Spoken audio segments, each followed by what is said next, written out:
Hey guys, this is Nick from Financially Aware. In this video, I want to show you how Robinhood really makes their money from zero commission trades. I'll show you where they make the most of their money off traders and how you can avoid getting taken advantage of. It is said that free services like Facebook and Gmail are not really free and that you are the actual product. Is this true for Robinhood and other free trading apps? Is it like how the casino gives you free drinks in the hopes that you stick around and gamble longer, making worse and worse decisions as you try to strike it rich? Hit the like button like you were hitting the buy button for Tesla calls on the Robinhood app, and let's get started. Even though Robinhood is not a public company yet, so they don't have to release the details of their operations, there's other filings they have to do, so there's ways to figure out what their operations look like, and they've been in the news a lot lately because of their crazy growth, especially this year during the shutdown. Their growth in trading volume has grown 139% over the first quarter, and the big number that they put out is their DARTs, which is the daily average revenue trades, which is basically the number of trades in the quarter divided by the number of trading days. And they have now surpassed Ameritrade. They have 4.3 million per day. Ameritrade only has like 3.3 million per day.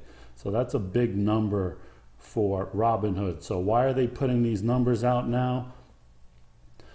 One, I guess for advertising, but two, mainly is probably because they want to do an IPO soon, because you want to do an IPO when you have peak euphoria in your numbers are through the roof, so everybody wants to buy it. Now is the time to do it before the uncertainty of what happens at the election or after the election. So right now is a great time for them to do it. And not only are their trade numbers up per day, but their actual accounts are up something like 3 million more accounts from the start of this year now. This number is from May. So I imagine their number is even higher than 13 million now, and probably ahead of Charles Schwab, who's been in the discount brokerage business for 40 something years, and they only have 14 million accounts. Robinhood, if not now, will probably pass them in the next quarter results. So how exactly does Robinhood make their money when they have zero commission trades? Well, 70% of their revenue comes from payment for order flow. And if you don't know what that means, it's basically every order you place with them, they sell that order to another market maker for the right to execute that order for Robinhood. And these market makers, there's about 4 or 5 big ones like Virtu, and they have a whole bunch of really smart people, PhDs in math. They write all these algorithms to trade all this stuff electronically and figure out all the ways to make money off of these orders that they get. One thing to notice is that Robinhood's payment for order flow in the second quarter was 180 million, while Schwab, which is much bigger, is only 193 million, and Ameritrade is 340 million, which is almost double. But let's take a look at how many assets under management these companies actually have. Schwab is far and away huge compared to Robinhood. Schwab has 4.1 trillion assets under management next to Ameritrade's 1.2 trillion, E-Trade's 400 billion, and Robinhood's little $65 billion only. Now, if Robinhood's not a public company, how do you get that number? It's basically taking the amount of accounts they had, which they announced of 13 million, multiplied by the average account size. Now, that account size, again, look at Schwab, their account size, which is taking their total assets and dividing it by their total retail accounts, is $291,000 per account, where TD Ameritrade is $92,000, E-Trade $68,000, Robinhood a tiny $5,000 is the average account in Robinhood. Now, where does that $5,000 per account come from? It sounds kind of low. I've heard an analyst on CNBC say that the number was between 1 and 5,000. And so I'm giving it the upper limit of that number. But here in this New York Times article, they mention that the average account holds $4,800 based on customer cash holdings listed in financial filings. And this is from Alphacution, who also looked into this and made a lot of charts on the payment for order flow about Robinhood and other brokerages. So why does Robinhood have so much payment for order flow versus the other really big companies? One word is options. That's because options trading. So Robinhood has a huge amount of options traders, and so does Ameritrade with their Thinkorswim platform. And this little graph, which is very confusing to me, it took me a while to figure out. What this graph is saying is that Robinhood trades 25,000 contracts for every dollar of their average account balance. Meaning, if their account balance is $5,000 on average, they trade 5,000 times 25,000 options contracts. Whereas Ameritrade, which their average account is something like 68,000, it would be 68,000 times 2,100. And Charles Schwab is all the way down here at 292. So compared to Robinhood and Ameritrade, Charles Schwab and E-Trade trade very little contracts, especially for the account size of their average account holder. So here's a look at what Citadel Securities, one of the big market makers, paid for order flow in the first quarter of 2020. Now these numbers change from month to month, but they're generally around the same as long as the market conditions are the same pretty much. Now, they're broken into three categories: S&P 500 stocks, non-S&P 500, and options. And pay attention to the gray bars, which are non-marketable limit orders. You see that they're paying $1.60, 160 cents per 100 shares. For each 100 shares traded sent to them, they're paying $1.60. So if Robinhood sends them 1,000 share order, Robinhood's getting $16 from them just for that order in an S&P 500 stock. And you see these gray bars are way above the rates for all the other kind of orders. That goes for non-S&P stocks, and it's more pretty much the same for options though, but still they're all relatively high up. And this is a look at how much Robinhood made from each market maker for each of these categories in the first quarter. And again, look at the non-marketable limit orders. They are almost as high as $1.80 per 100 shares from Virtu.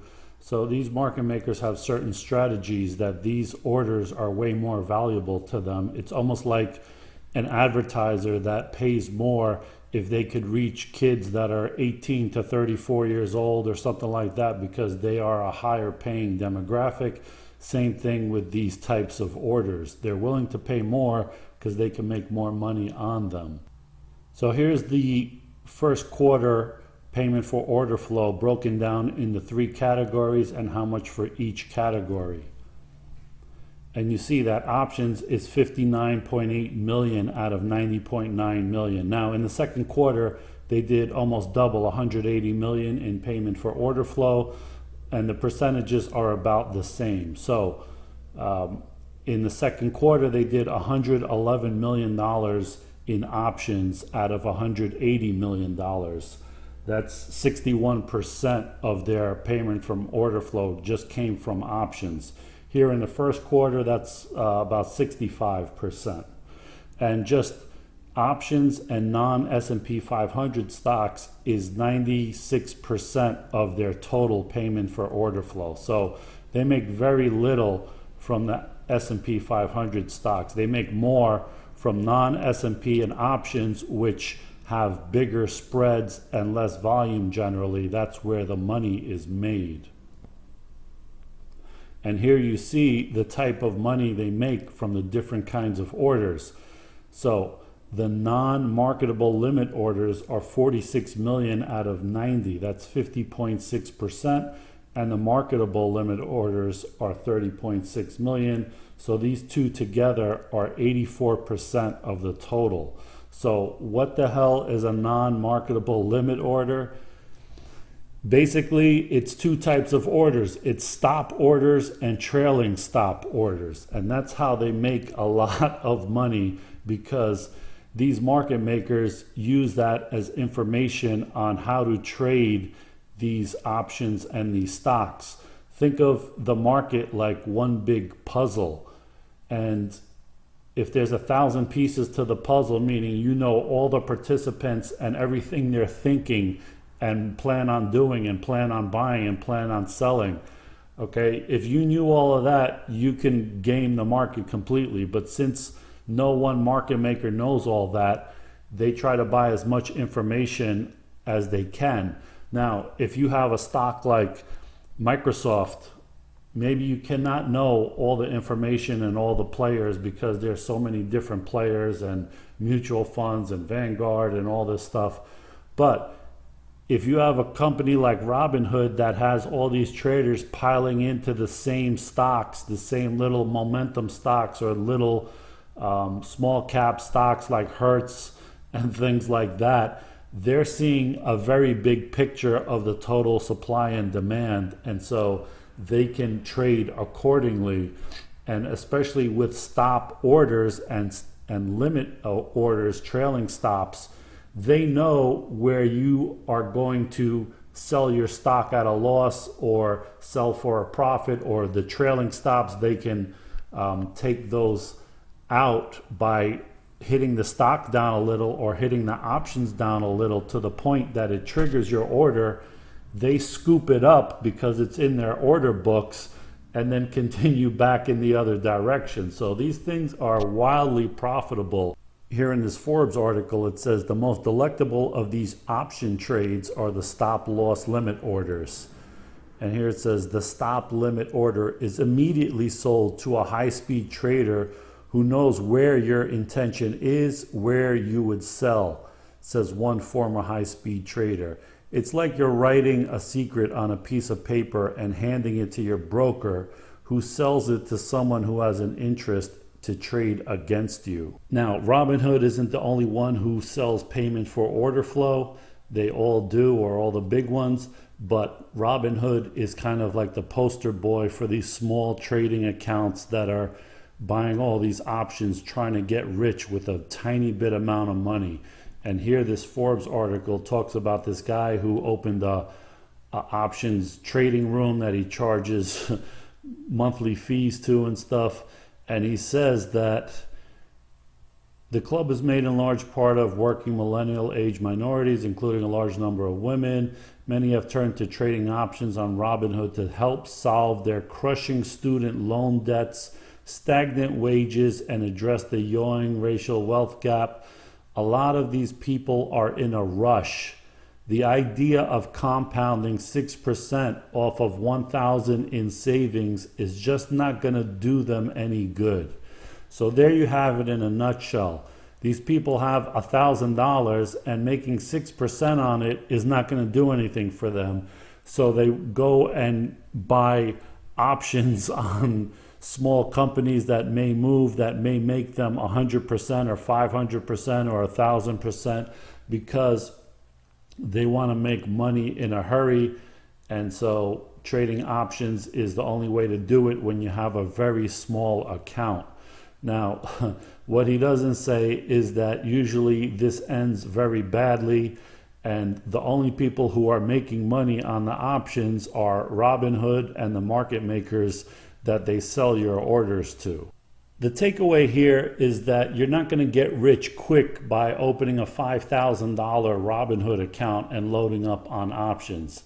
That just doesn't happen. But they will show you one guy who did it and made $1 million, and that is the model for everybody else to think that they can do it or something like that.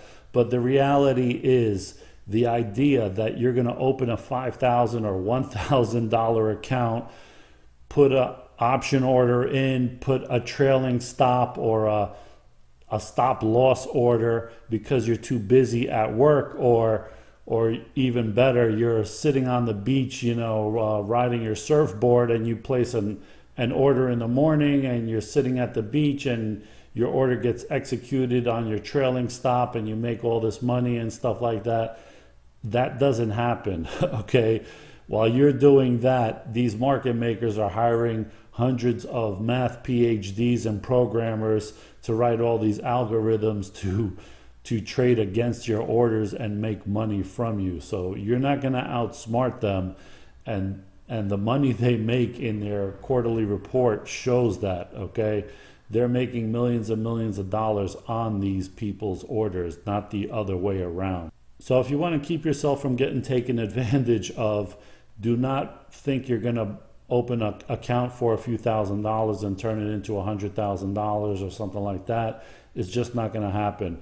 But if you have more money and you trade options or whatever, or even smaller scale stocks, non-S&P 500 that have big spreads and low volumes, do not put in stop loss orders. Do not put in trailing stop orders, because they will get taken out. And if you've been doing it, I'm sure you've noticed, and on options also, do not put those kinds of orders in, because I'm sure you noticed, hey, every time I put a stop loss order, for some strange reason, the low of the day just happens to be where my stop loss order is. It goes down there, it gets triggered, I get taken out, and then the market goes the other way.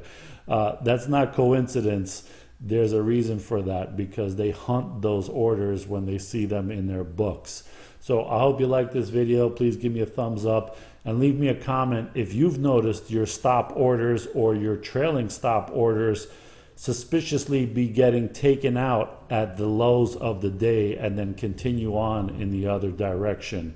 As always, if you haven't subscribed, please subscribe now, and thank you for watching.